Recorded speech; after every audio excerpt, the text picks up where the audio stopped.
Lovely, got some dinner. Just letting you know, I opened the stream now.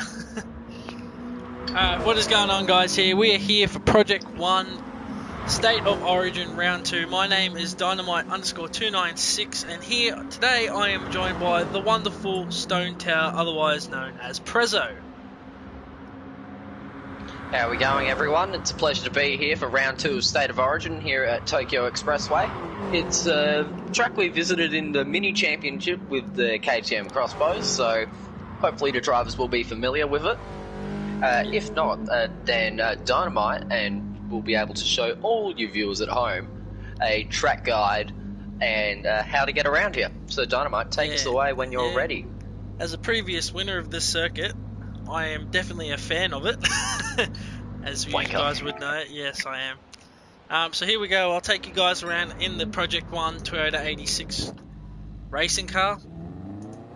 One of the very few tracks in this game that has the pit lane away from the main straight, start-finish straight, which is a very odd characteristic of a circuit. Not many tracks in the world have this. But as you can see here, we're doing a nighttime race, which is also one of the few tracks that allows nighttime driving in this game. As we come down here, this is probably one of my favourite sections, through the tunnel, flat out all the way in these cars. As we come up onto the top of the highway, braking around the 50-metre point, 4th gear, and try and carry as much speed. You probably want to be up near the 160s for that corner. Into the chicane though, so I reckon we'll see a lot of incidents into this chicane during the race. Lots of people know how to take it, some people don't know how to take it.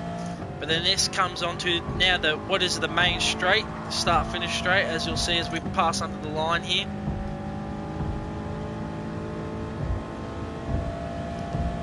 Coming down to turn 1, a very fast entry into turn 1. And again, around the 50 metre board, you want to be braking 4th gear. So you want to carry as much speed through without touching the brakes. And now this is a very tricky section, a nice S section. A lot of drivers will get this wrong during the race. It's very hard to maintain speed and consistency through here. As we're coming up to the back of Lopez Matthias Fly, one of our New South Wales drivers. I hope he doesn't mind. I'm going to take a bit of a slipstream from him. Into the hairpin. He's a part of our world team, Dynamite. Oh, world team. Oh, I thought it was a slightly different blue, but yeah. As so going into the hairpin, there'll be lots of overtakes into that hairpin as we see Lopez hitting the wall. And as I said, into this tunnel section, this is pretty much flat out all the way from the hairpin to the second to last corner. Slipstream is going to be very important through here. I'm going to go to the outside of Lopez here. He's having a bit of trouble. And this is the scariest part. Side by side through this section in the tunnel is not what you really want. But I dare say we'll see a few drivers do that tonight. Coming through the second and final corner into the chicane. As I said, probably a lot of moves going to be happening here tonight, but we'll probably see a fair few incidents as well. Now I'm going to go now try a flying lap and see how fast I can take this Toyota 86 around the track.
accidentally put Lopez in the pool. Sorry that, Lopez. There you have it, a lap of Tokyo East outer loop.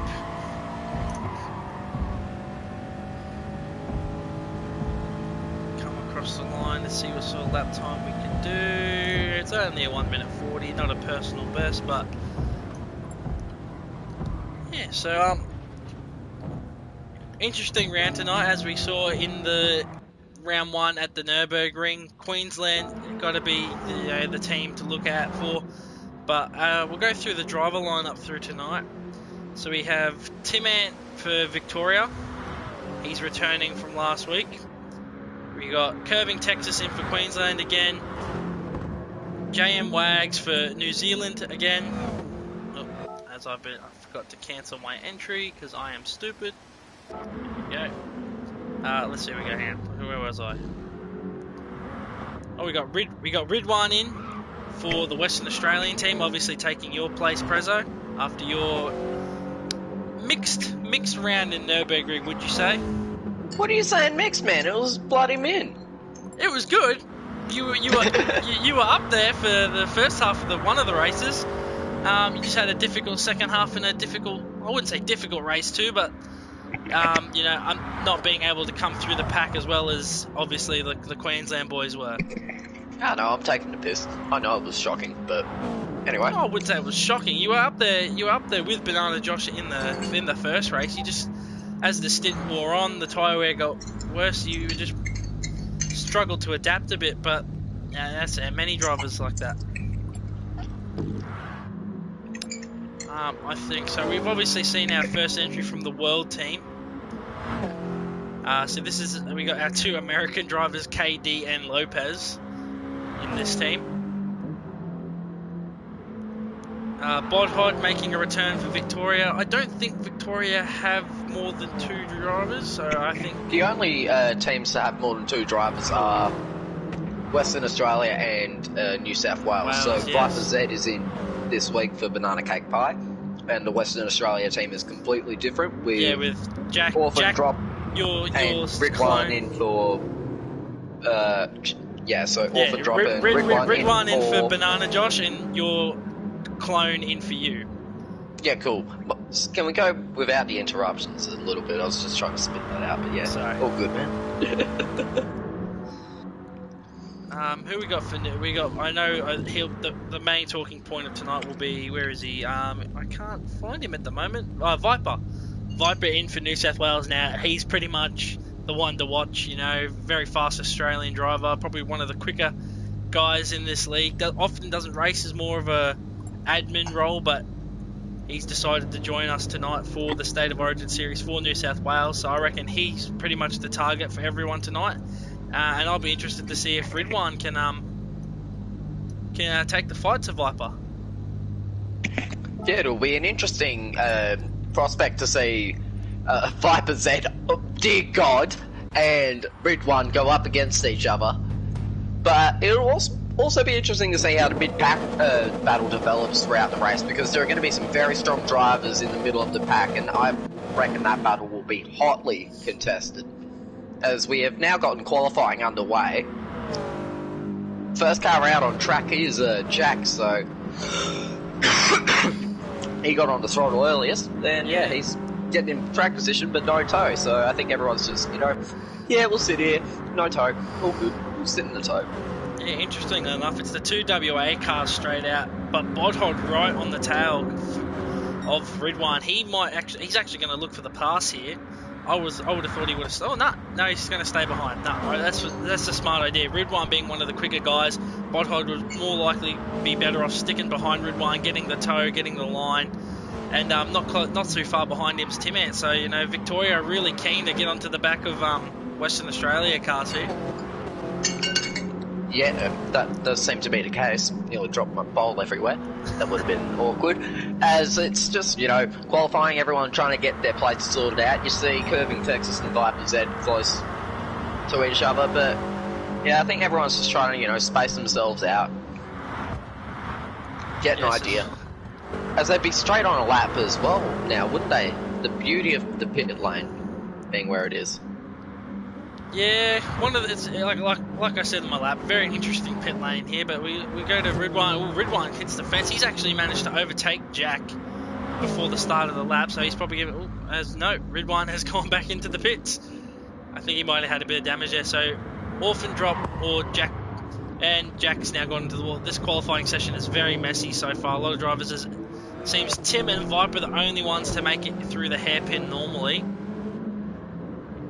Yeah, it does not seem very clean at the moment. That'll leave Tim Ant to come across the line first. He'll be the first one to set a flying lap for Victoria, followed closely behind by Viper in New South Wales. It'll be interesting to see what sort of time he can post compared to Tim Ant. Yeah, well, he's positioned himself quite conveniently there. He's just in the toe, so he will be getting a benefit towards the end of the back straight, and he can use Tim as a pick here just to make his own reference there. Or just send it in 5 or 10 metres deeper. Take your pick. But yeah, as we see, Tim Ant and Viper coming to the close of their laps. Can they get through the chicane cleanly? They both appear to have done so. No penalties. Because that is going to be an important thing to watch for tonight. Penalties at that chicane could well decide this race. Yeah, definitely could. Like I said, lots of incidences. Tim comes across the line, sets a 1:39.4, but Viper immediately beats that with a 1:38.7. So we see Viper here straight on the top, nearly a second clear of the field. So we got Minardi Burger in third for South Australia, putting in a nice lap there. JM Wags for New Zealand, again close behind. And Lopez for the world team in fifth, and no one else has set a lap yet. We got Lunacy, Texas, and Bodod come across the line. Lunacy 42 dead. So I think that might be yet to set a time. Yeah, I think Lunacy effort lap. Yeah, go on the second one. Yeah, I think we'll find a lot of drivers doing that, trying to keep their tyres in for the first lap and get themselves some nice clean track position. Obviously, Curving and Bodhod come into the pits to get off those tyres, so they are now actually with Curving going purple through the first sector, obviously in the toe of his teammates. So you see the Queensland boys working very well together here. Viper is purple by 4.5 tenths at the moment to the second sector. He's got Tim Ant right on his tail, flashing his lights at him. He's obviously trying to create a bit of distraction for the New South Wales driver. Yep. Oh, and he just murders that curb. That was full commitment there from Viper's Ed. We're going to see a lot of the front-running drivers absolutely obliterate that chicane. That's one thing I remember from racing here, is that some of the top drivers will just obliterate. As he goes 6/10 purple, extends that gap to 1.5 seconds, but Ridwan puts in a lap. He's only 2/10 off Viper. This is going to be close between those two. Yep, I'm very much looking forward to this battle, and as we can see there, those two look to be very much... they can race with each other tonight. That'll be close to watch out for. The gap between... moment. So, good job by...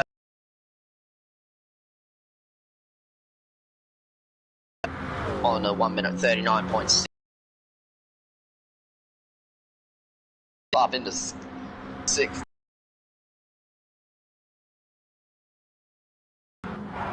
Yeah, an interesting lap from Minardi Burger there. It doesn't... Very, very nice lap from him to get himself up into third. Who I know both had slipstream for their laps. But Tim Ant here is really hounding Viper's rear end. He does not want to let that New South Wales car go. Even for qualifying, anyone would think this was the race for first and second, and now Ridwan's joined in. He's just let them pass, and I wonder if he's going to slip in behind them there and look for the double slipstream to maybe find that 2/10 over Viper. Yeah, I reckon that's a very smart tactic for Ridwan. Follow your closest rival, see what he's doing, see where you're gaining, see where he's gaining, and then just try and improve that way. It's a very smart tactic from Ridwan. Although he did exit and go back to the pit, so he's still got a full tank, which is a interesting strategy. I wouldn't recommend it myself, but hey, he's the guy who's really quick in this game, not me. And as Minardi Burger improves again. No toe, up to 1:38.6. He's only 3.5 tenths off Ridwan. That is an astounding lap time. Great job. And even more, he's only 5 tenths off Viper, and with the way Ridwan and Viper are going, they seem to be racing each other with Timmy not that far behind. So, you know, if they can't find some clean track with it, no distractions, there's actually Viper's coming into the pit lane. So he's looking for a fresh set of tyres, and we'll see how much faster it is. As Ridwan now goes purple going into the back straight through the tunnel. We'll stay on board with him and see what sort of lap he can post. But yeah, this seems to be a lot closer than I originally thought. I thought it'd be Viper and Ridwan out front and then a bit of a gap to the field, but even Lunacy now only 3 tenths behind Ridwan, so him and Minardi are pretty close, and then Timmy's not that far behind him either. Yep, these are no-toe laps as well from Lunacy and Minardi Berger, so those guys are doing an absolutely cracking effort just to keep up with these guys. And that's not to say that they're bad drivers or anything like that, it's just these guys are pretty damn good. As we got Ridwan now going through the final chicane. Oh, he was very close to the wall. Yeah, will that get him a penalty? Yeah, a bit wide there. I think he might just get away with it. I don't think he had all 4 tyres over the curb, but we'll see across the line. He was purple through the second sector. Was this enough to take pole? No, I think that too much curb through the chicanes probably cost him a fair bit of time. Yeah, I believe so. Maybe just overran it a little bit. Saw the purple number there, and as he scrapes the wall again through turn 1, so that might compromise this lap as well. So Ridwan, he might have to spit it out, contemplate coming into the pits, get a new set of tyres on, and then just maybe try slip into someone's toe. Yeah, I think looking at the time remaining, I think if he comes into the pits, he'll be touch and go whether he can make it for another lap. With only 1:30 remaining. You're looking about 40 to 50 seconds for a pit stop here. As he's elected to stay out, so I think he's happy with these tyres for the moment being. And he's trying to do a bit of fuel burning now as he revs the tits off that car. As we see Viper in, still with Tim Ant right on his tail. I wonder how much that's putting Viper off, or if he's, you know, has that ability to block out the Victorian car flashing his lights behind him. Well, I mean, he is notorious for using the in-game chat during a race, so yes. It wouldn't surprise me if he's just up to these mind games. He loves it, I reckon. He gets right into it. Yeah, Timmy, obviously one of the well-known characters on the grid. Bit controversial at times, especially a bit. Especially with some of the things with his driving on track, but more definitely with some of the things he says. Yeah, I think Ridwan. As Ridwan is going to slot in. Oh, but will he hold Timmy up through the chicane? No, I think he's just going to get away with it. But yeah, Ridwan very Ridwan's made a mistake. Oh, he's in the fence. And he's got damage.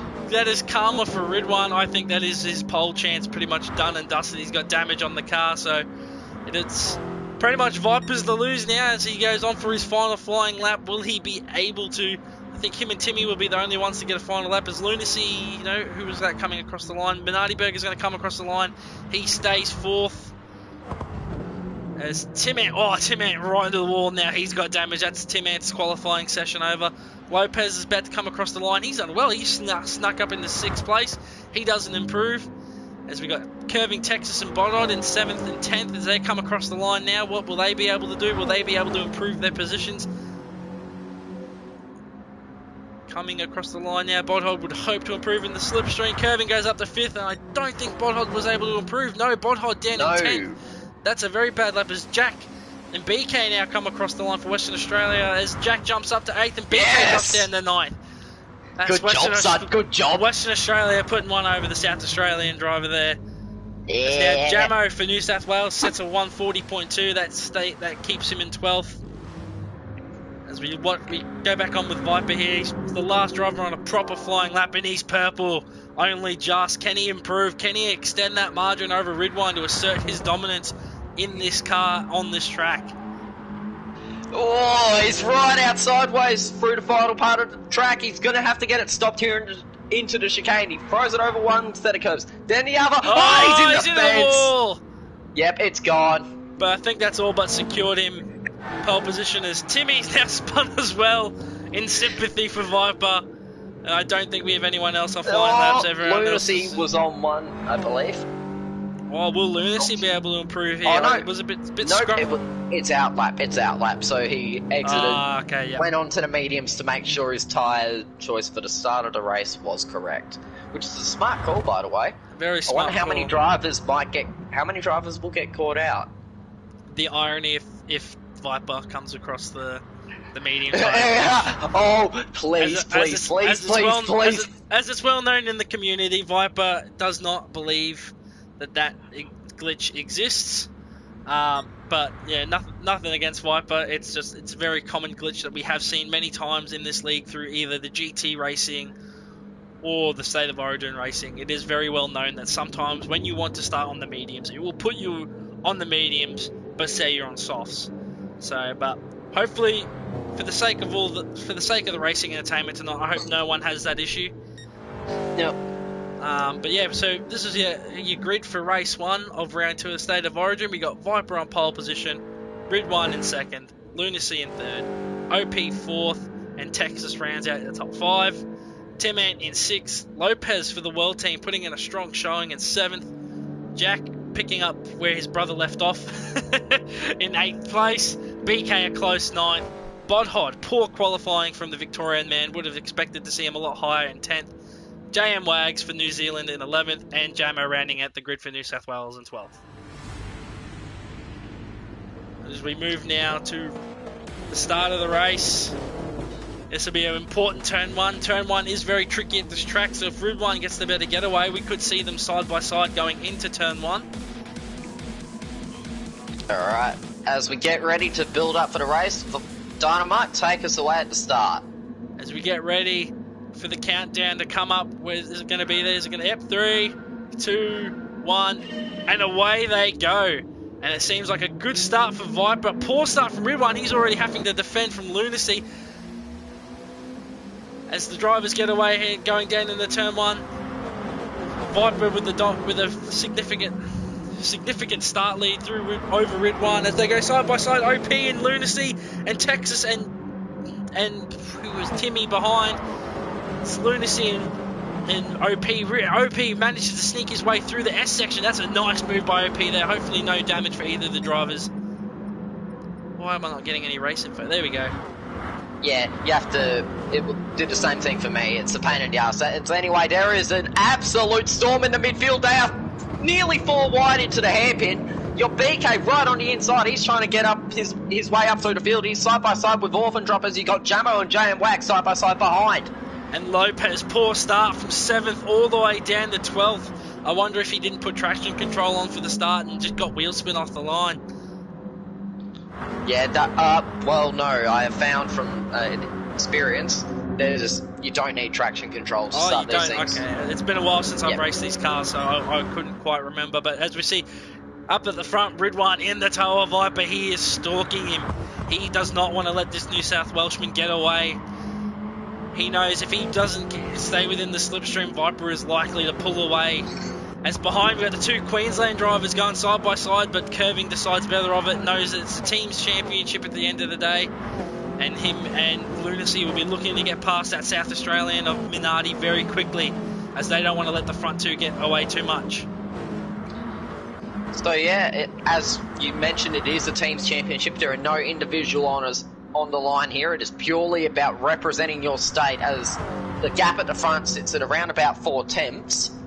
As we have Rid 1 following Viper very closely, and we've got Manani Burger in 3rd, Lunacy 4th, Curving Texas in 5th, so great start from the Queensland drivers. They're running both in the top 5. Tim Ann in 6th, Bodod, he's done well to get himself up from 10th into P7. BK is right behind him in 8th, and then we've got Wags in 9th, followed by Jack. He's had a bit of a poor start there, losing a couple of spots, but he'll be looking to get a move done here as he looks up the inside.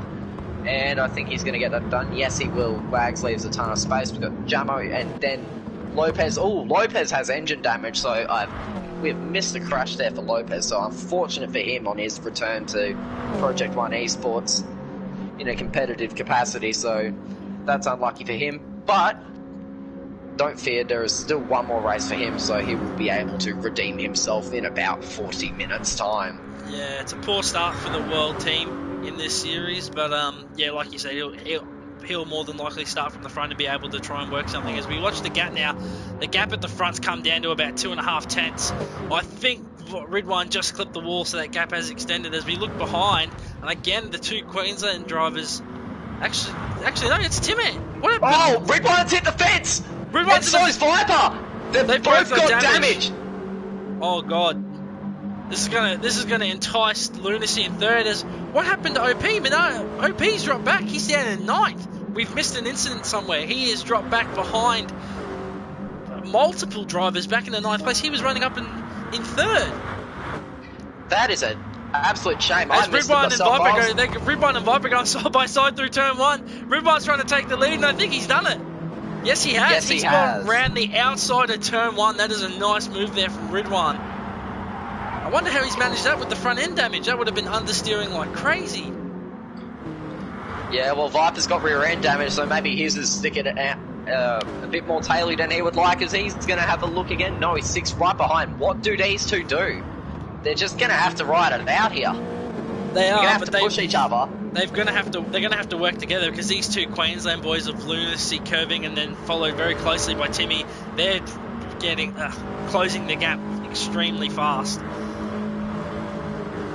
That gap has now come down to under a second, and with these two not, having the straight line speed that would normally have, yeah, the gap's coming down very quickly. It won't be long before we see these three come up and probably pass these two guys with the slipstream and the straight line speed deficit they now got. As Texas is having a little look up the inside Lunacy, but thinks better of it, as that gap is there. They are right on the tail of these, so I reckon these two just need to pit and try and get to the end.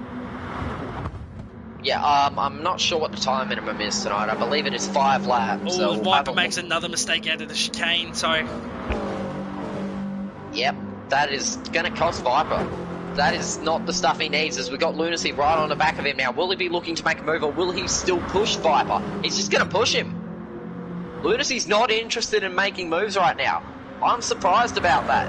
If I knew that these two have damage, I'd try and bolt. Yeah, I wonder if he knows if these two have damage or not. As we look at... Oh, Texas into the fence, and he has gotten away with it. Very lucky there. What? Next level gardery. Like, what is this next level shit you have on your car, Tex? Queensland defence shouldn't be that good. Speaking of getting past, I don't think Timmy's going to wait. As Lunacy looks to the outside of the hairpin, and he takes the lead. Will anyone be able to dive? Viper's going to try and hold it up the inside, but I think Lunacy will be able to hold it. Oh, so we got Ridwan and Timmy going at it now. But as we enter the straight, I think Lunacy's going to get Viper here. And if I was Lunacy, I'd be looking to get past quickly. With them having that straight line speed deficit, even in the toe behind him, they would not be able to catch and pass him. Yeah, well, he's still pushing him. Oh, I guess Lunacy, he's that kind of guy. He doesn't really like to make overtakes. He just waits for the paths to open up in front of him, as now he makes a move. But then Tim pushes Viper.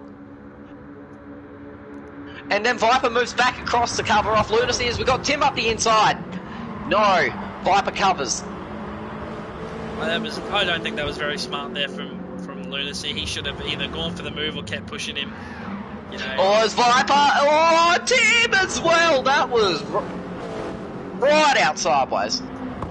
Will these drivers learn that even though, yes, jumping over the curb can be a lot quicker if you nail it right, the margin of error there is just too high to be risking it for a race.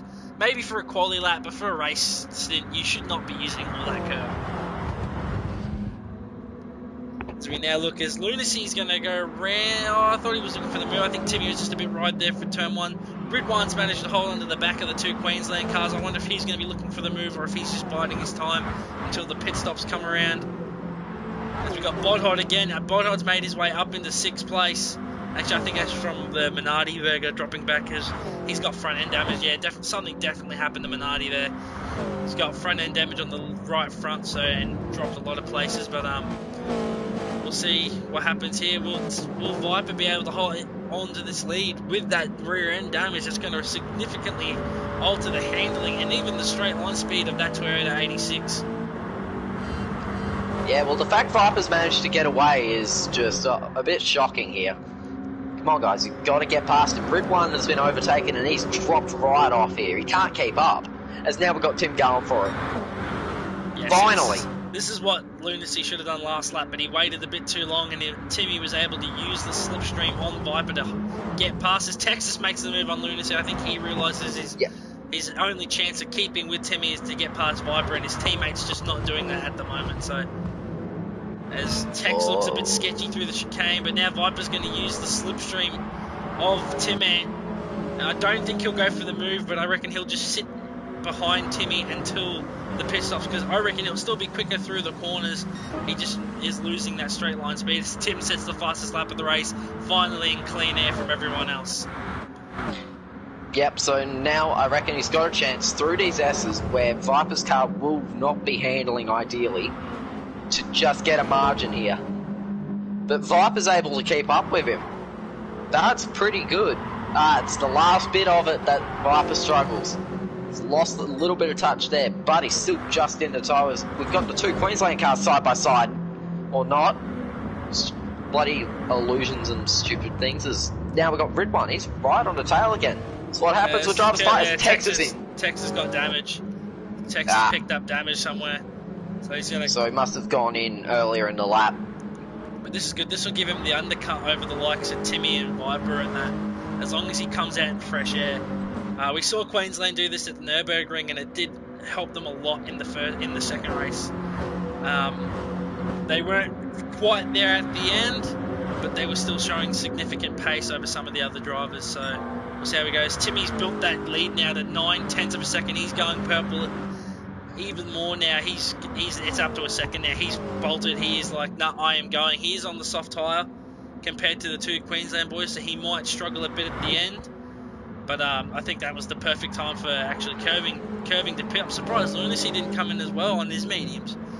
As long as they fall, are within that time minimum. As we look where Curving's come out in fresh air. He's got no one in front of him for another 17 seconds, so he can bolt pretty much. He's just got to go. Yep, as we've had Orphan Drop and JM Wags as well come into the pit, so they have gotten rid of the medium tyres and are onto the soft tyres. So Wags has gone for about 90 litres, 80 or 90 litres. Juck's gone about the same level, but Tex has gone full fuel. So that indicates to me that Tex is just willing to push that bit harder and maybe, just burn a bit more fuel to get a gap. But as we can see, Jack's able to run lighter and he's closing up on Tex, so Jack's doing well. I put the mockers on him, he gets a penalty. Look, I'm going to switch off Jack. Back to the front we go. Yes, as we see Tim Ant's now built that. Actually, Viper's coming to the pits. Viper has pulled the pin. He's now coming to the pits. He will fix the damage. It'll be interesting to see. I'm actually very keen to see whether he comes out ahead or behind Curving Texas. As we'll watch Viper's pit stop here when he finally rocks up. His pit crew He'll be vulnerable to Jack as well. His pit crew is actually rocking the Revo satellite gear. Obviously his team in the main Project 1 GT Championship. Obviously just switching that over as we see him come out now. Where is Curving Texas? He's right. He's well in front. Viper is well in front. So Texas lost a lot of ground. I suppose he did have to repair damage as well. And full fuel. So Bodhod is only 3.5 seconds behind. You got Tex 2.5 behind. And then Jack 3.6. So it'll be interesting to see. If I'm Lunacy, I'm pitting this lap. I am getting off those softs off those mediums onto the soft and trying to jump Viper here, because now I think Viper's gone on the mediums now. So he's doing a sort of a weird strategy here. Usually if you were starting on the softs you'd go a bit longer, but I think he'd finally had enough of that damage that was holding him up so much. But we'll see if he's been able to pull off the pace on the mediums. But Timmy now holding a comfortable 1.2 second lead over Lunacy. Rid1 still within a couple seconds of the top two. So that damage doesn't seem to be hindering him too much. BK's made his way up to fourth. Obviously with the pit stops happening, he's still yet to pit. He's actually got front end damage as well. A lot of these drivers, both SA cars have front right damage. Keep the car out of the wall. Oh, as you would know. I mean, it's easy for us up here. Yeah, it's easier said than done. As we actually look at another funny thing is that the Lunacy's team still running the Kennedy Motorsport overalls. That's funny to see. Rid1, what is this? Actually, you know what? I never provided a team suit to begin with, so... I was going to say, yeah, Revo, he's running the Revo one from his endurance racing. But it'd be interesting. I'm keen to see here whether Lunacy can come out ahead of Viper. And I don't think he has. Oh, yes, he has. Him and Tim have come out ahead of Viper. And they're on softs as well. Yeah, Lunacy's on softs. Tim's on the medium. So will this affect Tim? That is the question. Because Lunacy's going to be bearing down on him really hard now on that medium, on that soft tyre. And will Viper on those medium tyres, will his pace advantage be enough to put him in with a chance to win? Or will that tyre difference be the difference between him winning or just finishing on the podium? Yeah, it will be interesting to find out as the rest of this race unfolds. We still have, as we'll go across the line, 12 laps to go, so there's still a fair amount of time. One thing I want to know, how are those softs going to wear out in proportion to the mediums as Lunacy gets a little bit sideways through the chicane? He's got Viper right on his tail now. So Viper's going to be able to stick with one of the soft runners, and he might just be able to draft his way up to the lead anyway. Yeah, I got a feeling Viper's going to try and get past as quick as possible. I think he knows that those soft tyres are going to give Lunacy a bit of an advantage. And I think Lunacy is just going to slot in behind. He realises no point in battling when they've got to try and catch Timmy up front, who is actually running a very nice race. He's actually managed to extend that gap to 1.5 seconds. As OP's still not pitting yet. He's going to be losing time hand over fist here with that damage and those worn soft tyres. And he's got a penalty as well to top it all off. So yeah, OP's race just not, from what was an excellent start, is just not going the way that he would want it tonight. As we look as Lunacy and Viper, Lunacy must have looked for a move in the chicane, and he's going to slipstream Viper all the way down this back straight. We know it's flat out from the hairpin to the second to last corner. Will he look for the move, or will he be happy just to push Viper closer to Timmy? The gap's coming down. Man. He's pushing him. Yeah, it's Lunacy is... Yeah, no, he's more inclined to... He doesn't want to send it straight away. He's more happy to just, you know, sit back, let things unfold. And hey, he's a champion of one of our tiers, so you can't really knock the man's strategy. It works. Yeah, definitely one of the drivers that thinks more than, you know, his race pace, his speed is there. It's not the best, but definitely his racecraft and his race knowledge is one of the things that makes him one of the quicker guys on the grid. You know, might not have the outright pace, but you know, the ability to be able to sit and be patient and wait and stalk his prey before he makes the move is one of the reasons he was the GT Sport Season 3 champion. Yeah, so now as we see Viper, he's set the fastest lap of the race. Yes, I think Viper's showing his outright pace now. He's not holding anything for later. He's just like, hey, that's it, I got to get the lead back, I've got to pull away, you know, we can't let Timmy get away. Want to know something? What's that? I reckon Viper had the glitch. I don't know, because he's going on to the mediums. Still though, those soft tyre times. Yeah, it's possible. It is very possible. He is lower on fuel now than what he was then, so could be he's just holding it back. You gotta remember he did have damage for most of that stint as well. Him and Ridwine got damaged pretty early on in that stint, so yeah, probably. But it stacks up because Tim's, he set his fastest lap on his medium stint, on his soft stint. Sorry, now he's in his mediums, and you know. As we watch these three now, as they've caught right to the back of Timmy Boy, and Timmy's going to be panicking now. So Viper's going to look for the move straight away. He's not holding anything to back, and Lunacy's going to try and sneak up there. He slots in behind Timmy. Will he look for the move? As Timmy's going to look for the move into the chicane, actually. He's going to try and outbrake Viper, and he's done it. Will he be able to hold it through the chicane? I think he has. That's a very nice move there from Timmy. I think he caught Viper a bit by surprise, and now will Lunacy look for the move on Viper? He's going to go to the inside. If I was Timmy here, I'd be giving Lunacy the slipstream to make sure Viper's not behind you and it's Lunacy. I'd much rather have Lunacy behind me than Viper, that's for sure. Oh yeah. As they bump 100%. It down the straight. Oh, a bit wild there, boys. But as Lunacy gets the job done, Tim is still in front, but he got awfully close to the fence there. I don't think he wants to do that too often. Yeah, a bit of argy-bargy there from the two front runners in this race. I don't think Viper will have a good view of that. Yep. So Tex has lost a place as well off camera to Orphan Drop. Yeah, he's got damage again, which is unfortunate for curving Texas. This is a vast turnaround from the Texas we saw at the Nürburgring last week. You know, he's the guy that was on the podium twice, and he's just unable to keep the car out of the wall. It seems he's had a few incidents already, and it's just the battle for the effective lead's heating up here. Sorry to interrupt, as we've got Lunacy and Tim Ant side by side. They're having to get around the lapped car of Lopez, but they seem to have negotiated him with ease. Side by side through the tunnel. Who does Viper push? Oh, he's going to make it 3 wide! He's going to be 3 wide going into the second to last corner. Who will come out? I think Viper's got the run on the both of them, as Lunacy's going to drop in behind. Oh, that was I thought that was going to be a lot closer than it actually was. Viper just had such a good run on those two who went side by side through that tunnel. And that's given Viper the lead. Now, will he be able to pull away now? That is the question. Or will these two, these two should be working together. As Lunacy's going to look to the outside, these two should be working together to keep on Viper. We know he's got that ability that once he hits the front, he can pull away. Unless these two stick in his slipstream and cause him hassles. As again, Lunacy looking into a move into turn 1. That seems to be his favourite overtaking spot. Not the back straight, but into turn 1. So it's got Timmy so a bit wide through. Viper's set another fastest lap again, so he is flying. Yeah, like I said, he has that ability no matter what car, what the conditions he gets. Once he's sort of Fabio Quartararo, once he gets out front, he just knows how to pull away. He can set lap times for fun. As we see Lunacy makes it around Timmy into second place now. Is he close enough to get that slipstream off Viper and keep with him?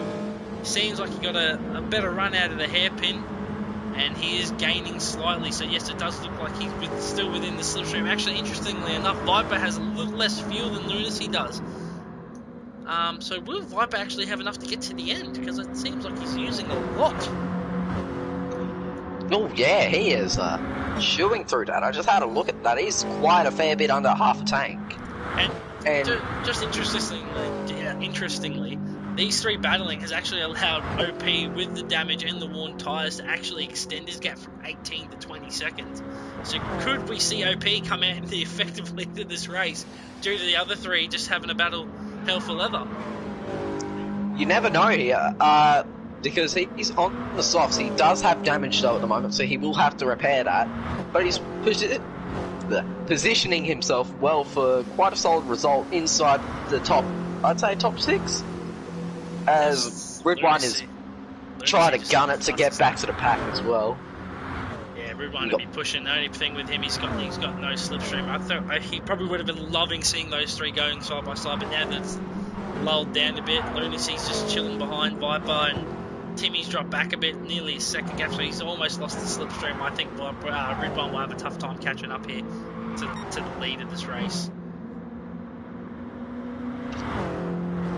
So as we look through the field, I reckon, just have a look what's going, unless, it's gotten a bit spread out front. So we've got Ridwan running in 5th position, Bodhod, he's in 6th position, so a good recovery from him to get himself up into 6th position. As we've got Jack has got an issue.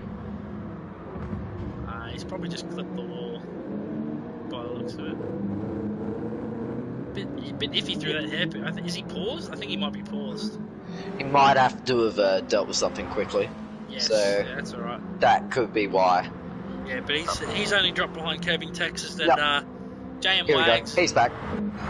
What's happened to BK? BK was running very well before, but now he's down in 11th. Jamo's running a very quiet and good race here. He was up to 10th. Same with JM Wags. He's up to 9th. Both of these two have just quietly, picked up these final positions over these drivers that are making the mistakes. And obviously Lopez having a very poor race. It was pretty much done on lap 1. He'll be hoping to come back in race 2 from the pole position.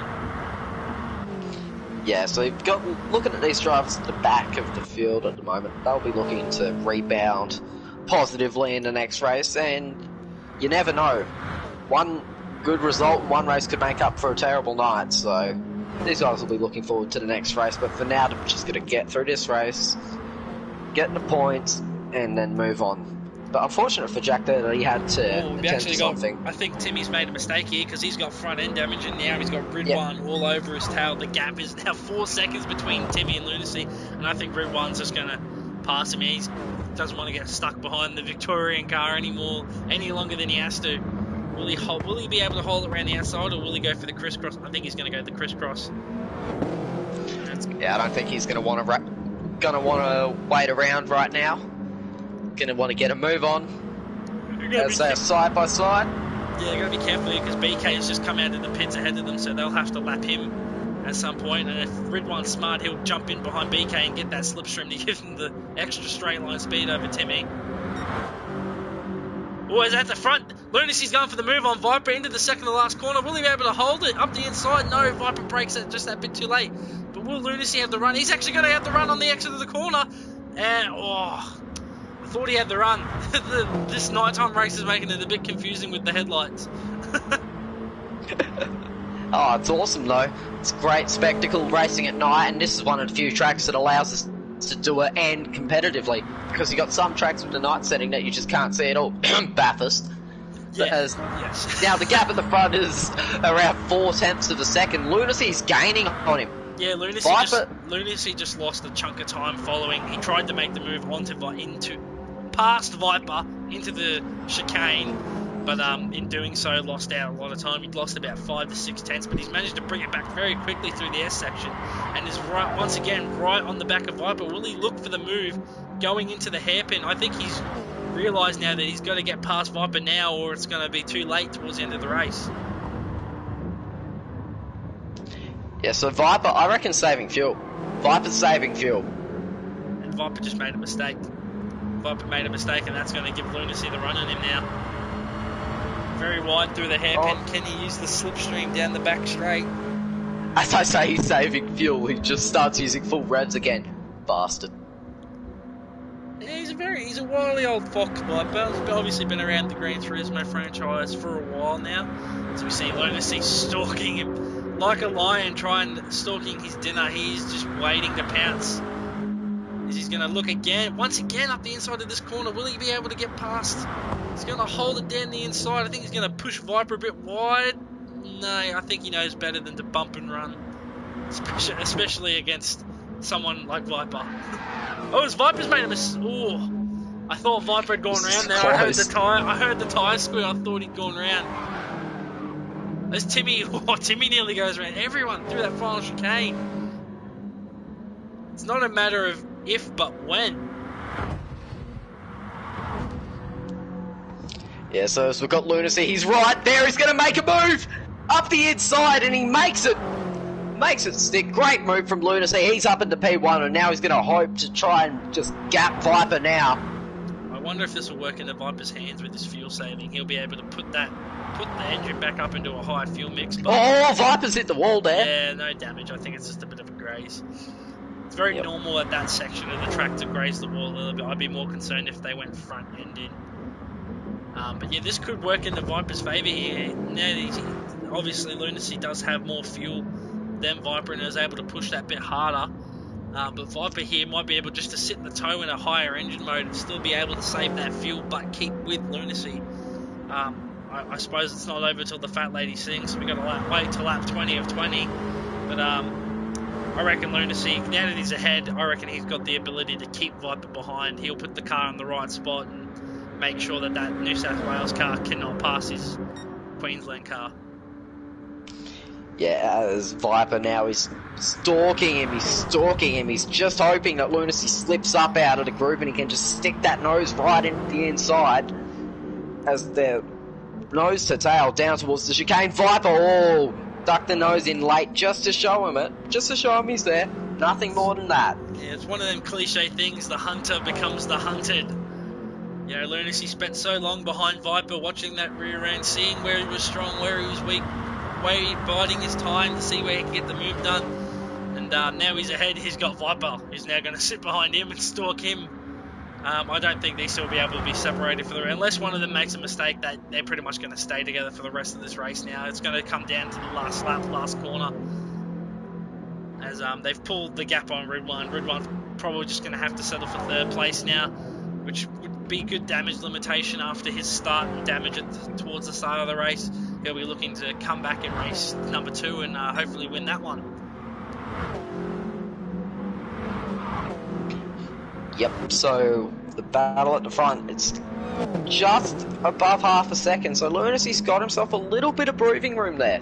Viper's not right on his tail. Red one 6.5 seconds behind, but still very decent recovery drive to get himself into third. Tim Ant in fourth. Still a very solid result for the Victorian team. And then you've got Bodod in fifth, who has just done an amazing job to get himself up from 10th into P5. Yeah, there's pretty much no other car. Everyone else is sort of BK and Lopez is probably the next closest duo on track behind the top 2. As actually Viper got back past Lunacy here as we go back, and Lunacy's going to do the crisscross on him. And Lunacy's going to get that lead back going into the chicane. These two, I'm just going to stay on board from on these two for the rest of the race because I don't want to miss anything that happens. Let's go now. 3 laps to go. Queensland versus New South Wales. This is proper state of origin here. Proper state of origin. Can Queensland get one back over New South Wales after last night's thrashing, or can New South Wales keep the dominance into from the field onto 4 wheels? Let's see how this goes. It's going to be an enthralling race to the end. Yep, as we go through the S section in the first sector, Lunacy just has a 4.5 temp lead now. Stretches it out to about 5.5 temps, so he's stretching over Viper in these closing stages. How are they looking for fuel? And Viper's got significantly less fuel than Lunacy's. We actually got yellow flags coming to the hairpin. I wonder if this is just one of the back markers. That's Jack going into the pit, so he spun, got engine damage, and he has come into the pit lane. So bad race just goes to worse for Jack, as the battle up front still rages on. Viper, he's there, but he's not there, sort of thing. He's desperately trying to get that fuel back on terms with Lunacy, so this can be an even battle. Now I reckon Viper's going to look for the move here going into the second last corner. This seems to be the prime overtaking opportunity for these two now. Either here or turn 1, no one seems to be looking for a move at the hairpin. I think it's a little too obvious of a overtaking spot, and they don't really want to, give away too much there. Coming into the chicane, this death chicane. Oh, Viper taking a way lot more curve. I can't speak English today. Way more curve than Lunacy into that corner, and I wonder if that's just hindering him a bit. Because I personally find that using less curve is the quicker way to get through there. I don't know about you, Prezzo. You might have your own thing. Accidentally hit the wrong button. In Group 2 cars, I believe it is, you can murder the curb sort of thing. But, in these things, I don't know, I'd probably take a compromise. Just make sure the car rode well over the bumps and sat well once I got past it. That's what I'd be looking for. Yeah, you don't want to be, spinning those rear tyres, get the rear end out sideways on the exit of that, because it's going to significantly hurt your run all the way down the main straight into turn 1, which is probably how Lunacy got past in the first place, to be honest. I know we missed that I apologise to the viewers on my screen. I don't know if Prezzo may have picked it up on his screen, and we might be able to get a replay of that at some point, but yeah, it's definitely something that I think Lunacy has on Viper, but when we look at the fuel, still Viper unable to make that fuel mileage. I reckon he's worried if he just fuel saves too much, he's going to lose the back of Lunacy, lose that slipstream, and won't be able to catch it back up. Yeah, it will be very difficult as we're coming through the final sector. There'll be 1 lap to go at the line, so this race will come right down to the wire. Queensland versus New South Wales. Lunacy's in front at the moment, but Viper is looking to get that spot back. Viper just sends it over the curbs. Lunacy goes the smoother option. 2 different approaches, 2 different ways of taking the corner, but it seems to be the same result as the gap is of 2.5 temps as we cross the line with 1 lap to go. Lunacy is in front, but will Viper make a move? Can he make a move? Into turn 1. Into turn 1, they're going to go through the S section now. Viper just stalking them. I reckon he's going to wait till the very last moment to make a move. I think both are good for fuel. I think Viper's probably pushing it a little bit. As I think actually Lunacy's actually upped his fuel mix because he's used a significant amount of fuel from when I last saw him, and he's just built that gap. Will Viper be able to hold that fuel until the end of the race? No one's going to look for a move down in the hairpin, too obvious. You want that slipstream. He wants that slipstream all the way down that back straight. It's Lunacy a bit wide on the exit of the corner. That's going to hinder his run out of it. Will Viper just push him right till the end and then make his move? Oh, this is going to be... I'm too scared to watch. It's going to be way too close. I don't know who's going to come out on top here. Yeah, it's going to be a very enthralling battle. When will Viper pop out? He pops out! Oh, I thought he was going to pop out there. Now he pops out! Lunacy left him the line! Or did Viper move him out? Out of the way! I think side by side! Contact there. They're going to go side by side through the second last corner. Will Lunacy be able to do the over and under? Oh, he's there! He's going to push him. Will he look for the late breaking move? No, Send Viper's going to hold it. Will Viper send it in too deep though? I don't think so. I think Viper's managed to get it. Unless Viper's looking very touch and go with fuel. Will he run out of fuel across the line maybe? Lunacy's going to trail him. Will he be able to get the gap? Will he be able to get the move done? No! Viper's going to take the lead, and New South Wales continues their dominance in the Origin. Viper's going to... Lunacy's going to finish a close second. Ridwan's going to come across the line for WA in third. Bodhod with a penalty that might drop him behind Timmy. Nope. So the Victorian boys 4th and 5th. Bodhod actually a very good recovery drive from 10th to 4th. Timmy down to 5th. Unfortunate for him. He was definitely up there.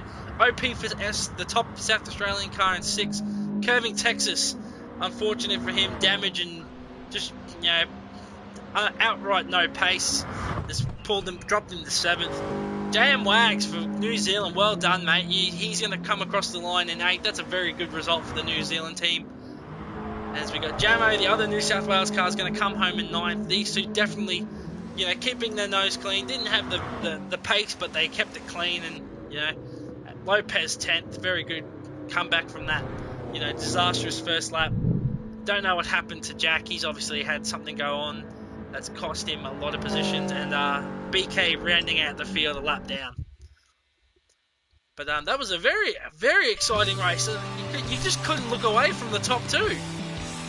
They were just following each other. We did not know who was going to come out on top. But I reckon if we look at the replay, I think there was a bit of contact going through the tunnel. So yeah, I'll just save that replay. The stewards might want to look into. Yeah, I'll just share that as well. I'm just going to go for 2 seconds. I will be straight back. No dramas. I think I might do the same thing.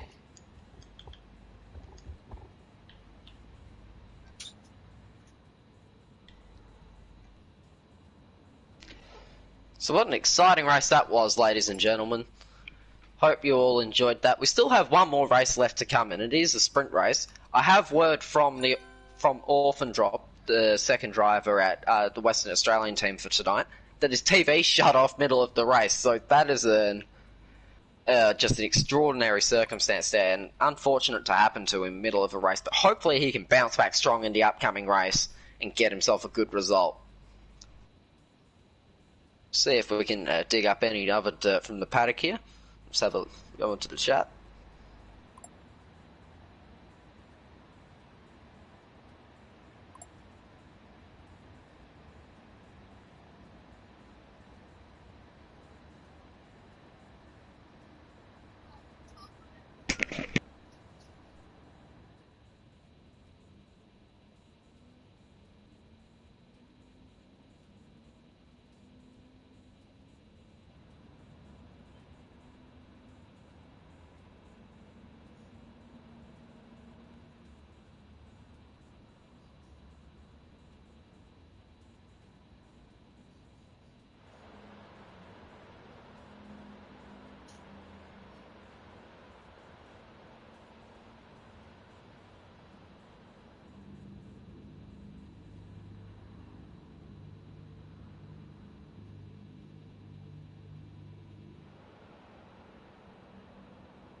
I am back.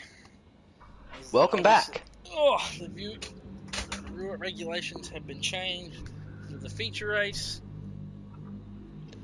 How long do we got till the start of the sprint race? 4 minutes. I'm gonna go out on the track just because I can. But yeah, that was a very fun race. Pretty much once it come down to those two drivers, it was just a matter of trying to figure out who was going to have the run at the end of the race. Yeah, it was a very exciting race. There was always stuff to look forward to. Well, look at up front. The battle at the end between Lunacy and Viper Z. That encapsulates State of Origin. New South Wales versus Queensland. And once again, New South Wales have come out on top. Suck it, Queensland. Yep, the superior state. I love you, Lunacy. Love you, Lunacy. Love you, Tex. I love Lunacy and Tex, but I love New South Wales. I don't live in New South Wales, but it is my original home state. But as we come through the chicane, I'll show you a lot of drivers taking this line, and as you can see, it really unsettles the car.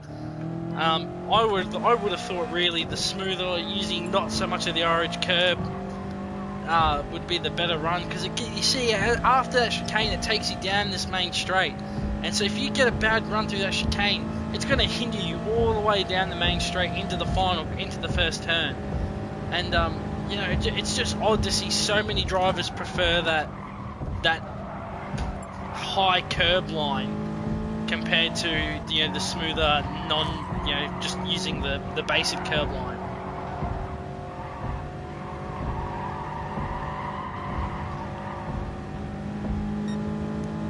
So we come to the hairpin. I thought we were going to see a lot of moves at the hairpin, but apart from lap 1, really wasn't. I'll also show the viewers that this is the line that it's a new thing for Project 1. We are trying to enforce the pit lane line a little bit, so drivers coming into the pits will have to follow that line. No, what, Prezzo? I know you're not a big fan of the rule. Nothing. I'm definitely not trying to get a point across. Nah, we can discuss those things another time. But nah, yeah, look, people have their opinions on things. I'm not a fan of it, but hey, rules are rule. You got to follow it. Yeah, I think it's more to it's a hard rule. Like I said, it's probably not the best thing to discuss on comms. But yeah, just so the viewers are aware. Yes, the drivers are having to follow the white line rule. It is something that's only been newly introduced by the stewards for Project 1. So yeah, I reckon this area here through the tunnel, I reckon there was a bit of contact between Viper and Lunacy there. I don't know if I saw Viper thank Lunacy for the battle. I don't know if there was a reply or not. I guess we won't. We'll have to wait and see if there's a stewards report on it. It was hard to tell from the camera angle that I was on with the cars. I'm going to exit out now because they're probably going to want to set the grid and not have me on the grid, so it's just hard to be in a lobby on Gran Turismo and not race. Yep. But things to look at, obviously we're going to have, I think it was Jack that's going to be starting on pole. It's going to be Jack or BK. I think BK on pole from Jack. In second. Those two. Lopez will be in P3. So he'll be the one to watch. I know he's got a fair bit of pace. He's a former Project 1 driver before I was a Project 1 driver. So all the things I've heard about him is that he's had quite good pace. He's got form around this track as well. Got one of his best ever, well, not this specific layout, but one of the Tokyo Expressway layouts. I believe it was which one's this? South Outer, so it would have been the one the other loops. Slipstream Fest one, yeah. No, not the Slipstream Fest one. The other one where you use this pit lane. Oh, but you go up the hill and you use the turn 1, 2, 3, 4 complex as the final chicanes. Final bit of the track, and then you go down the main straight the opposite way. Oh, so just the reverse of this layout. Yeah, well, reverse, but also there's other stuff to it. It's quite a longer layout. Yeah, slightly different. It's good fun though. I enjoy the Tokyo Expressway layouts. Yeah, I'm not the biggest fan of them. Obviously I've got good pace around here, as we know from the mini championship in the KTM Expos. Me and Curving had that good battle around here, but yeah, it is not a track that I enjoy to drive very much. Mainly just because that S section, unless you've got like a high downforce Formula 1 car, it's so hard to get right every single lap.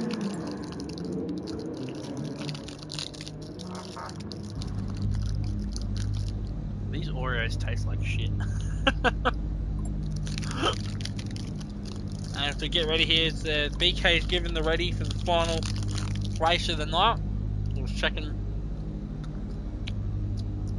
Jamo seeing 12 Apostles, and Bodhod's going to start the sprint race. Be interesting to see who can get through the pack and who's going to be able to hold it at the front.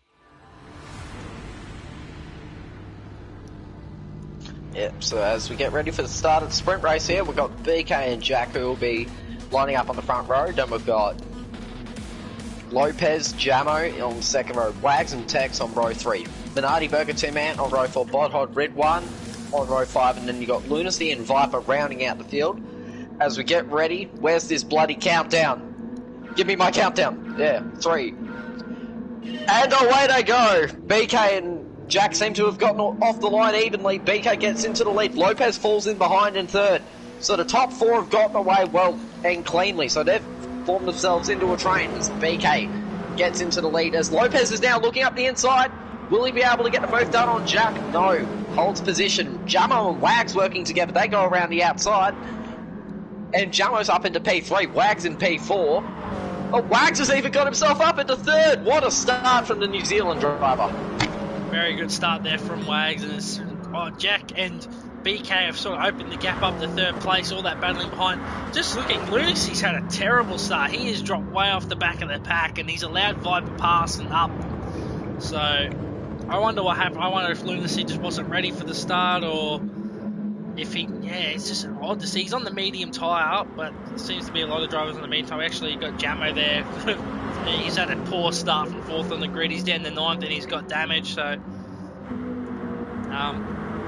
we'll look at the front now. Jack right on the back of BK is going to be pushing. I reckon these two will work together to build that gap. I don't think they're going to have, wanting to battle each other as hard. They just want to extend that gap and make sure that these faster drivers behind stay behind. As Tex is going to look to the inside of Lopez.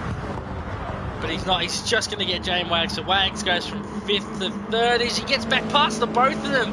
Does the over and under very good as OP's going to look up the inside of Tex. It's going to be 3 wide going into the chicane. That was never going to work. That was never going to work. And I think, who was it just? OP on the inside has caught out Red 1 and Lopez. That's poor. Lopez with damage again. That's going to need to be looked at. That's poor driving from OP. From OP. And I'd say Texas as well. Nope, it's not. Texas in the clear on that one, I'm sorry, because OP was ghosting and going through that. And that was that's shocking. That needs to be looked at. Yeah, very. I would be obliged to send that to the stewards myself, but obviously as a commentator I can't. But this has allowed us the top 3 to pull away. So look at the gap between Wags and Tex now is 1.5 seconds, and the front two have pulled changed the lead here. Change the lead potentially, no, or maybe they're side by side. BK slipped up out of the groove there, allowing Jack to get up the inside, but BK holds position at the moment. Yeah, I Jack think these two need to really work together to build that lead over JM Wags, and hopefully Wags can hold up the likes of Tex and Viper and stuff and allow them to pull a gap. This is obviously a shorter race, so less laps to catch the leading two, and these two aren't slow. They are very quick. They're not as quick as obviously Viper and Lunacy and that, but they do have the pace to hold it out the front. As we look now, as we got Texas falling behind OP. I wonder if he's gonna pull another OP. OP's made a mistake. OP's in the fence. Is he gonna ghost in front of someone? Oh, that was lucky. I'd say that's a bit of motorsport karma for that move he pulled the few on the opening lap. As we now look at Viper, who's going to try and get past curving Texas into turn 1. Will he get him down the main straight? Timmy's going to push Viper, and that's going to allow him pass and probably Tim pass as well. As Texas is going to be left out to dry on the high side. As actually, I think Viper made a mistake in the turn 1. Oh, he was just really wide. I thought he was going to allow Timmy through into 4th. But these three battling here, all that's allowing is for these front three to pull away. As actually Jack's dropped off the back of BK a bit. I wonder if Jack's made a mistake. He's now 1.2 seconds behind BK, so it's going to be harder for these two to work together without giving each other slipstream. But here comes Viper, he's chasing them down. Lap 3, he's already come through from 12th to 4th. He's got 12 more laps to try and take the top 3 away, but he's going to have a hard time doing it now. All the carnage from the first opening lap has died down, and now it's just a straight fight between them. We look behind the two Victorian cars stalking the Queenslander of curving Texas. Not far behind them is Lunacy. He's made his way past OP. Then we got Jamo. Jamo's running a nice clean race in 10th. Ridwan in 11th unfortunately got caught up in that incident, and then Lopez at 12th, who really was the worst loser in that scuffle into the chicane. Yeah, just poor driving all round on that opening lap from the SA driver of Nardi Burger. If we look now, Viper getting closer and closer to JM Wags, and JM Wags in turn getting closer and closer to Jack, who seems to be struggling a bit on those medium tyres. Yeah, so it does appear as though Jack's dropped off BK a bit. BK's got that gap out to 1.4 seconds at the moment. So Jack did a 41. He dropped about half a second on that lap. Lap 2 is where he really dropped it. He dropped about a good 8/10 of a second. I wonder if just a couple mistakes here and there have I wonder if he Jack. made a mistake through the chicane, because he was Very right. possible. He was right on BK's tail on lap 2 going down that back straight. So really the chicane is pretty much the only place where he could have lost a lot of time. But he seems to be clawing that back as Viper's now made his way past Wags, but will Wags look to retaliate and help these front two pull away even more? Or is he going to push Viper closer to them? Is he going to use Viper to get closer to them? It'll be interesting. Interesting to see what he does now. He's got 2 seconds to catch up to Jack. Jack's only now 8/10 off BK, so Jack's done well to recover there. Gain a bit of time, or maybe BK may have let off a little bit just to try and get them to work together again. Yeah, I reckon the only way those two are going to beat Viper is by using each other as slipstream and tow and bump drafting. They're going to have to really pull a gap on the straights to stop Viper. Oh, as Jane Wags has made a mistake through the chicane. I think he just clipped the wall. Yes, he's got front end damage, and that's going to allow Tim to get past, and Tim's now up to 4th. And I think curving, he's just going to get swallowed up here by the fast drivers who are in a line. He's going to try and make the block on Bodod, but he thinks better of it. So we look at the front now. BK still about a second towards Jack, and about another second back is Viper. Will these two be able to hold off? He really is using those medium tyres to good effect. So we now got the two Victorias. Bodhod managed to get past curving Texas, so 2 Victorian cars in 4th and 5th. That's good for the team's championship. I reckon the way things are looking, Victoria's probably going to come out in the lead here, to be honest, even with Viper in the lead. As Bodhod jumps into the pits. Same with Jack and BK. Bodhod. Yep. In straight away, get off the mediums. I think that's a smart call there. Yeah, the question is, will Viper have the pace on these mediums to pull a gap and be able to do the overcut on the 2 drivers in front of him? Tim and curving Texas very close. I wonder if these two will pit on the next lap, or if they're just trying to extend their stint. Followed closely by JM Wags, who's obviously got that damage. He's doing really well to keep up with them, even with that damage. OP, his races, I gotta say, it's over. That move on the first lap and the damage, I'd say there's a good chance he's got a penalty coming his way, which is really going to affect the South Australian team. Like, if there's any team that really needed a decent result this round, it was South Australia. And I really thought OP was going to be the one to give that to them, but now it's looking like BK, who's fighting for the lead of this race, is the #1 SA driver now, looking for that result that they need. And he's got Jack for WA not far behind him. You know, Ridwan's had a bit of bad luck this race, and Jack seems to have taken up the slack for that. Yeah, Jack's quitting himself very well. He's done quite well at the start of this race, kept his nose clean. He's run up front, and if he can come away from here with a podium or a top 5 finish, that would be a very, very solid result. As you can see, he's about only 0.7 away from BK at the moment, so he can just stick in the toe, you know, conserve his tyres, not work them too hard, and get himself a nice good result. Keep that gap to Bodhod up, and should be right. As we see Texas and Tim Ant coming to the pits, Viper stays out another lap, so he thinks he's got the pace to perform the overcut even on the medium tyres,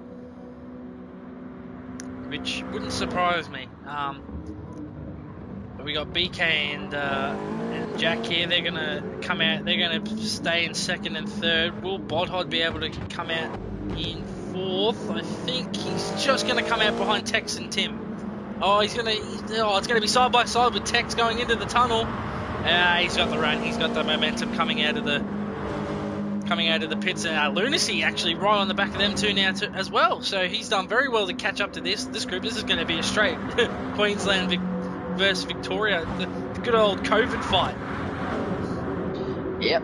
Oh, look, we're joining in on that over here, mate. Don't you forget about us. But I think the whole of Australia is having a bit of a COVID fight right now. But anyway, yeah, that's a story for something else. That's a conversation for a personal party, not for broadcast. Oh, as Jack has hit the fence and he's got damage. Oh, that's not going to be good. Oh, that's a shame for him. If he can keep... Oh, he was looking so strong. He's going to have to just try and limp around for the next line. I think his saving grace is that these two Queensland and Victoria cars, and even Ridwan now in the back of them as well, these guys are going to be battling tooth and nail for position, so that could hinder their progress towards that podium place. You know, they're still only... Yeah, look, they're going side by side, so that's about 5.1 seconds, and they're not really gaining because they're too busy battling. So I reckon BK and Jack are looking at these 4 or 5 drivers side by side, going, yes, keep battling. You know, yeah, just keep it. I'll just stay up front. I'll manage my tyres and my fuel and my pace, and you guys just keep going at it and costing each other time. So yes, we have this battle for, well, effectively 3rd or 4th at the moment. Tim Ant is the head of that queue, but Tex is right behind him. He's going to be looking to make a move down. Well, it's not really a straight, is it? It's just a bunch of just fast left-right corners. Yeah, I just call it the back straight. Yeah, it's a straight. It's flat out. It's flat out from the hairpin to the second to last corner. So it's a straight. And just looking at Viper's pace, he's just set the fastest lap of the race. I think he's done enough. I think that gap is now sitting at like nearly 26 seconds. By the time he comes in, changes tyres and fuel, I think he's going to come out in the lead here. So I think his pace is just too much for the rest of these guys, you know. As we look, Tim Ant jumping the curb. Did he get any wall? No, he's actually dropped. He went from 4th to 8th, and the two Queenslanders now going side by side. And Bodhod's up in the 4th, Ridwan up in the 7th. So yeah, this is the saving grace for these guys in 2nd and 3rd. These 5 drivers just all battling it out, and they're just unable to catch up to the guys in 2nd and 3rd. They should be working together here, but I think they're just looking for their own personal glory. Yeah, look, I don't blame them. I'd do the same. As we've got Ridwan, oh, he's right on the inside curbing Texas. Oh, Texas been into the fence, just a small scrape, no damage done. But that's heart and mouth moment stuff right there, hitting up against the fences. Tim's going to dive to the inside and make it 3 wide. Oh, not quite. They get around there, though, in one piece. And as you see, I don't know if you caught a glimpse of it, Bodhod just scraped the wall on the exit of the hairpin, and that's going to put Lunacy right onto the back of them. Will Lunacy do his standard pushy push thing, or will he look for the move? Will he have learned from race 1 that, you know, you got to get that move done before you get to the second to last corner? As that gap still has not come down from 5 seconds. It's still sitting around that 4.5, 5 second mark to Jack. So Jack doing a really good job, even with that damage, to hold on to third place and onto that 4.5 second gap. And BK's now extended the gap over the top of them, over the top of him and the guys behind him, as now Bodhod running really wide. Will that be a penalty on the exit of the chicane there? It might possibly be. It probably would have popped up by now, so it doesn't seem like it. But he's now going to have to contend with Lunacy and Ridwan down the main straight. Will Lunacy look for his favourite move into turn 1 as he actually sets the fastest lap of the race? So these guys will be kicking themselves that they've allowed. As Viper comes in, Viper's now pulled the pin. He's realised that he has to get onto those soft tyres, and it'll be interesting to see where he comes out. Will he come out ahead of BK and Jack, or will he slot in behind them? Will he even come out behind this battle? It'll be interesting to see there, as we'll have a look here at Viper in the pit lane. He's leaving the pit lane now. I think he's got it. I think he's got the lead. But BK's going to have the run. He's going to have the superior straight line speed coming out of the hairpin with more power. So will he be able to duck into the slipstream and make it past Viper? Obviously, Viper's going to have the fresher soft tyres, so even if he does get past, it's going to be a matter of time. But it's more of a self-confidence thing. If BK can make this move on Viper, he can turn around and say, you know what, I can make the move on Viper. You know, not many people can say they've passed Viper. Yep, so what will BK do? Does he send it? Oh! He looked. He definitely looked. But he's now within that slipstream, and this could help him in the fight against the 4 drivers behind, who still have only managed to gain only a second on Jack, even with the damage Jack's got. But this will help him. This will help BK, because now he's able to, even if he might not be able to make the move on Viper, he's able to sit in the slipstream of Viper and pull away at a significantly faster pace. I think he's going to go for the move here in the turn 1. He's right on the back of Viper. He's going to look to the outside of turn 1. Will he be able to make the move? I think Viper's just going to hold it, possibly. Yes, Viper holds it through turn 1. And they've now extended that gap out to Jack up to 5 seconds. As Lunacy's managed to make it past Bodhod, so the Queensland driver now up in the 4th place, and he seems to have pulled a bit of a gap. He'll be looking to chase down Jack for that final podium place. I really hope Jack can hold on. I hope these guys keep out. I want Jack to hold on that. He's driven so well. I want him to keep that 3rd place. Yeah, well, obviously I'm a little biased here, him being my twin brother, but yeah, I would really want to see Jack hang on and get that 3rd place.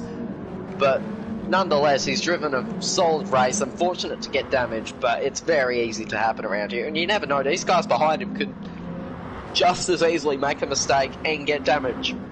Yeah, we actually look at Ridwan. Ridwan's dropped back behind Timette now, and he's got damage as well. So he's had an incident somewhere which has cost him a couple positions, and now it's going to cost him a bit of straight line speed too. It's so critical around this track not to hit the wall, not to get that damage, because there is so, as contrary to belief, there's so much straight around here. You need that straight line speed to be able to compete. Without that straight line speed, you're going to struggle to compete. You know, that's the only way you're going to be able to keep up and make them overtakes. As we look, Tim's going to look down the inside of Curving, Texas into the hairpin. I think Curving lets him have it. I think he's going to look for the run out of the hairpin and into turn 1. And yes, Curving's right on the back of Timmy. And he's going to be looking for the move down into turn 1. Will he be able to hold it? Will Tim block the inside, or will he hold the outside? I don't know. With turn 1, it's a bit weird. You can pretty much go either way. He's actually bumping Timmy, so I think he realises now that the 2 in front have gotten away too quickly. As we look, as Lunacy's been able to gap Bodhod fairly quickly. So once Lunacy got through, he's now managed to pull a 1 second gap over Bodhod, and he's right onto the rear of Jack. And Jack's going to struggle to defend here with that damage and with slightly older tyres. I think a little less fuel as well, not much in it, but Viper has gapped BK. He's now got a 3 second lead, so I don't know if BK made a mistake, or Viper's just pulled away, but yeah, he's just, I think there was a mistake looking at the lap times, because he dropped from a 39 to a 40, so Lunacy here on the back of Jack. I don't think Jack's going to be able to put up much of a fight here. Lunacy's probably going to wait till the end of the straight. Oh, is he going to make it? Is he going to make the move? Yes, No, Jack no, actually holds it. Very well driven from Jack. Was able to break that slightly a bit later. I guess that reduction in straight. Someone's made a mistake. Was that Vibe or BK? There's a yellow flag. Oh no, it's just Minardi Burger, who's right. He's in last now. So he's got engine damage. Yeah, I think the Motorsport Gods. Yes, Motorsport Gods have looked poorly on OP tonight. I think that move on text into the chicane, they've just said nah. He's just had a poor race ever since then. Yeah, sometimes you find that happening. Just one thing, it snowballs into a bunch of other things, and then bad races can go worse. But it's just a bit unlucky for OP. But you know, some might say, oh, karma. But you know, hey, stewards can decide that. But no, OP unlucky to have a bad result. No one deserves a bad result. As we look back, Lunacy's actually made it past Jack. So Jack will now probably be looking to stick in that slipstream of Lunacy and gain some of that time back that he's losing from the damage. He's got Bodhod about a second back. Will Bodhod be able to close the gap? Oh, it's going to be touch and go. And then we saw Timmy get past Curving Texas, and now Curving Texas is going to defend from Ridwan. I think there was a bit of argy-bargy going through turn 1 between Tim and Tex, so both of these drivers not seeming to have a lot of run-ins today in both races. So I don't know what there must be a bit of bad blood between the Queensland and Victoria drivers. They don't seem to get along very well on track. Well, look, I don't think anyone gets along with Tim. Let's be frank here. Oh yeah, it can be hard to get along with Tim sometimes. Yes. I'll be interested to see. I love you, Timmy. We both love you, Timmy. We just wish you were a little less controversial. I'll say that word instead of the other word. I'll be interested to see here whether Lunacy can close that 4.2 second gap to BK. He seems to be running in the mid to high 38s, whereas BK is running in the mid 39. So he's pulling in about a second a lap, but there's only 3 laps remaining, and you know, once he catches BK, he's still got to pass him, and then that's also stating that there's no mistakes or anything. So it'll be touch and go. I reckon it'll be hard for Bodhod to catch at this rate. I think Bodhod's looking at 4th at best. You know, I really hope Jack can hold on to a top 5 here. I really hope he just stays on the back of one of these Victorian drivers. But you know, once you get damage around this track, it's kind of hard to stay competitive. Yeah, we did notice that the first race was what must have fun. Once the drivers managed to get past Ridwan and Viper, that they were able to gap them pretty substantially, and as we can see as well, Ridwan has dropped off as now Bodhod has gotten past on Jack. He is down in the 5th place, Bodhod up in the 4th. Yeah, there will be 2 to go at the line, so hopefully if Jack can just stay on the back of Bodhod, hold on for 2 more laps, he will be right. And that gap between BK and Lunacy has come down to 2.3 seconds, so he's gaining about just under a second a lap. So I don't think that's going to be enough to give Lunacy second place. Bodhod's got a half-second penalty. Bodhod seems to be the only person picking up penalties tonight. He's like the only top driver I've seen pick up a penalty. I don't know if it's just his line through that chicane or if it's just an odd one. He seems to be the only person picking it up. I really hope BK. I know I'm saying that I'm holding a lot of hope here in this race for these drivers, but it's just good to see an underdog driver pick up a podium, and he seems to be he's driving very well. He was keeping it with Viper. He took the challenge to Viper after the pit stop. I was kind of hoping he'd stay closer to Viper. As we see, they're coming up to lap OP. OP might have a bit of a say in this. He might, let BK through and try and hold up Bodhod, which would be a bit of a jerk move. But actually, I think OP is actually going to give BK the toe. I think that's what they're doing. That's a very smart move there from OP. He knows his race is pretty much over, and he's going to try and help his team to second place on the group on the thing. Oh no, he doesn't. He gave him the toe, but he's going to slot in behind there. And there, will he make life difficult? I don't know what the rules for blue flags are in Project. Get out of the effing way. Is that the rules? Okay, well he might disregard those rules and try and make life very difficult, as he's actually sideways out of the corner, and he's going to let Lunacy through. So Lunacy's got 1.4 seconds to gain on BK during this last lap. And a man we saw so much of in the first race, he's sort of gone unnoticed in the second race, and that's Viper. He's on the last lap. He's absolutely dominated this race. He was the only real one of the top drivers from the first race to make it through cleanly, and then when everyone else pitted early, he's actually still going purple, so he's looking for the fastest lap on the last lap here too. He might be looking towards a 37. But I'm going to stay on with BK. Vipers had ripping pace. Vipers had ripping pace this whole last stint, and during the end of his medium stint, that's where he won the race. Extended the gap and extended the stint on those mediums, and he's just brained them tonight. Well done for Viper. He's going to take home, well, assuming everything goes to plan from here, a clean sweep for New South Wales.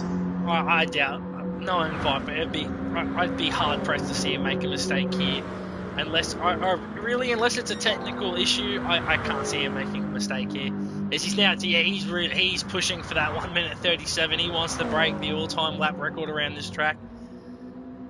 He's going to be absolutely going to, and he's got a bit of a slipstream here from Lopez, but hopefully Lopez won't hold him up through the chicane. I think Lopez would love to stay unlapped here. As we watch now, this has been a dominant race from Viper. Pretty much once he got into the lead, he hasn't lost it. And he's going to get slipstream across the line. What sort of lap will he set? I reckon it's going to be a high 37.9. Absolutely blistering lap time. And BK, well driven, mate. He's going to come across the line for second place. Very well driven. Lunacy, again, a solid drive from him to make it from the back to onto the podium. Bodhold's going to come across fourth. OP fifth.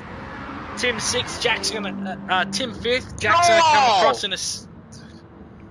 I don't know. Ripline and Tex were 300ths apart from each other across the line. Ripline gets P7, curving in P8. Wagner's going to come across the line in P9s. Very quiet ninth place from the New Zealand racing driver.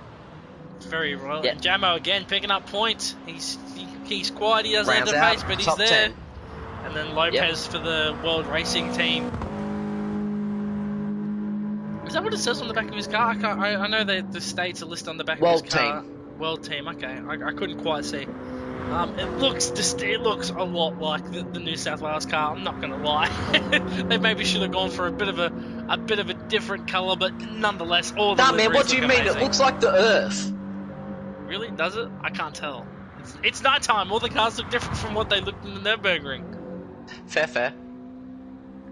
But no, that was another brilliant race. Not quite the battle up the front, but the battle for the final podium place. Yeah, and then amazing. The battle for fourth, well, not fourth, it was the battle for fifth and the battle for seventh, really. That was where it was at. Tim coming out on top against Jack. Jack was squeezing Tim for a little bit, but I think he may have run out of legs or just redressed the position back. Tex and P8, but yeah, that is still a solid drive from Jack. With the damage, you would expect him to fall back P6. A lot more.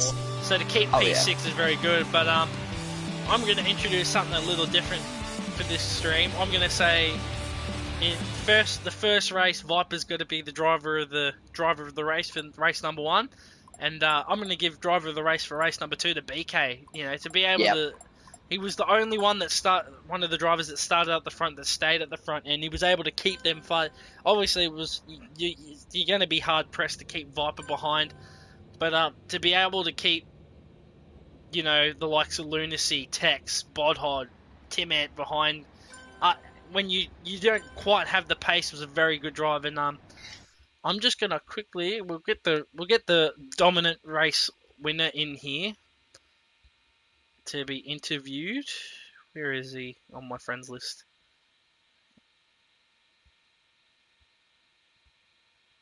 I might not have him as a friend apparently. that'd be that'd be a bit awkward if I didn't have the the dominant race winner as a friend.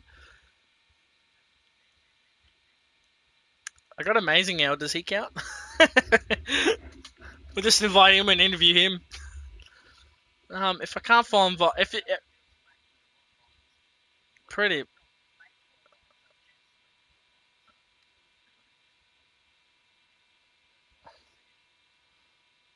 Now my friends list is breaking. It's not telling me who my friends are because I got none. Funny joke, Ryan. If I can't find Viper, I think I'll get BK in. I think that sounds like a good idea.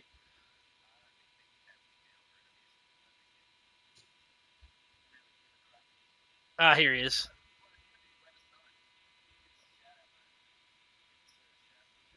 Yeah. If you give us a shout, if I can't give Viper in here, give us a shout out in the chat, and we'll try and get you in here for an interview. Oh, the host has ended the game.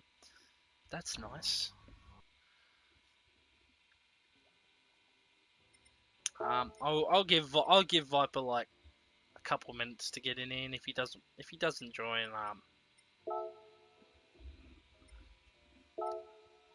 not a new design. We'll go look at my fancy race car that I made on the test stream a few hours ago. I'm just gonna shoot Viper a message to see.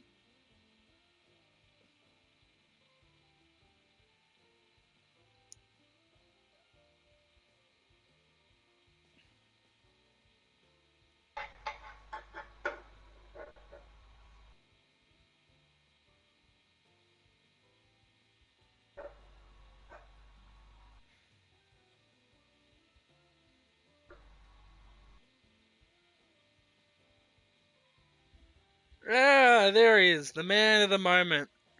How are you doing tonight, Viper? Good, fellas. How are we? We are ecstatic. That was some excellent racing tonight from most of the drivers under the grid, and a very dominant performance from yourself. What are you going to say about both the races tonight? I think as a whole, domination is probably a bit far to put it. Race one especially, lunacy had me the whole way. It was really tough trying to just think on my feet and wonder how I was actually going to get the edge on him. I got damaged really early on in that race, so I was always on the back foot, and he pushed me all the way. And then obviously race two, I got really lucky with a lot of clean air and managed to pull off the overcut on BK, who was rapid that second race too. So Viper, starting the first race on the soft compound of tyre, was that your intention, or were you wanting to start on the mediums? No, I wanted to start on the softs. I fully backed myself to go for pole for the initial qualifying session, and I thought if I could just start on softs and try and run straight away, it might be very beneficial to what I was trying to do. And it didn't quite work the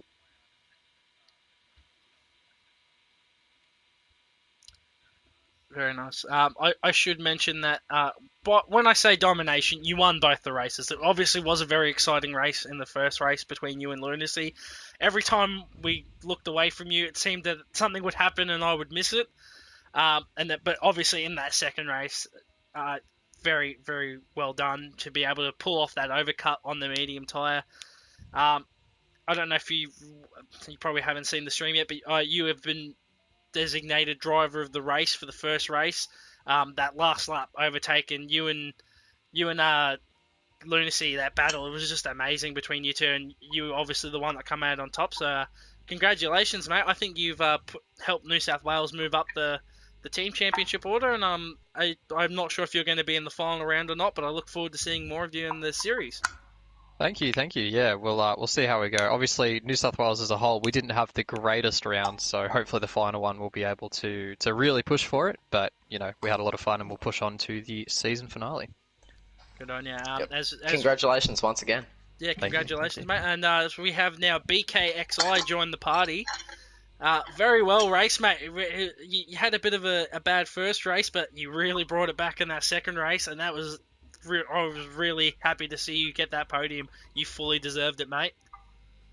Cheers, Dynamite. So, the first race didn't really go to plan. I was working with Bodhold in that first one because we were both sort of stuck in a bit of a no man's land because we had the fast group ahead of us and the slower group behind us, and Bodhold was on mediums, I had damage, so we were just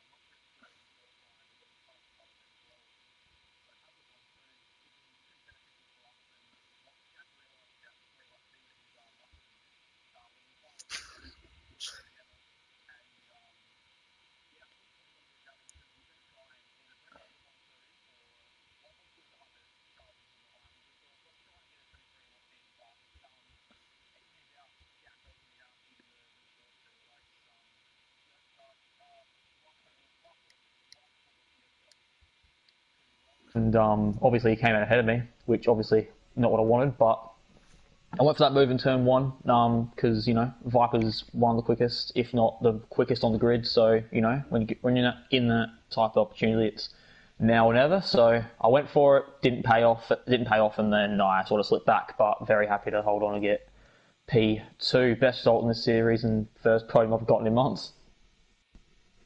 Nice job, BK. Congratulations once again for a very solid result in the sprint race. But so, how did you cope with having the two of you working together? So, how did you try to work that out? So, one go past each straight sort of thing, just let the other one go past, or constantly push? How did you deal with that? It was more of a constantly push during that sprint race. We elected that I'd lead because I had my pace was a little bit stronger than Jack's. And also, Jack made a bit of an error in the chicane, which sort of dropped him back a little bit anyway. And then we pretty much had an oral agreement between the two of us that if we still were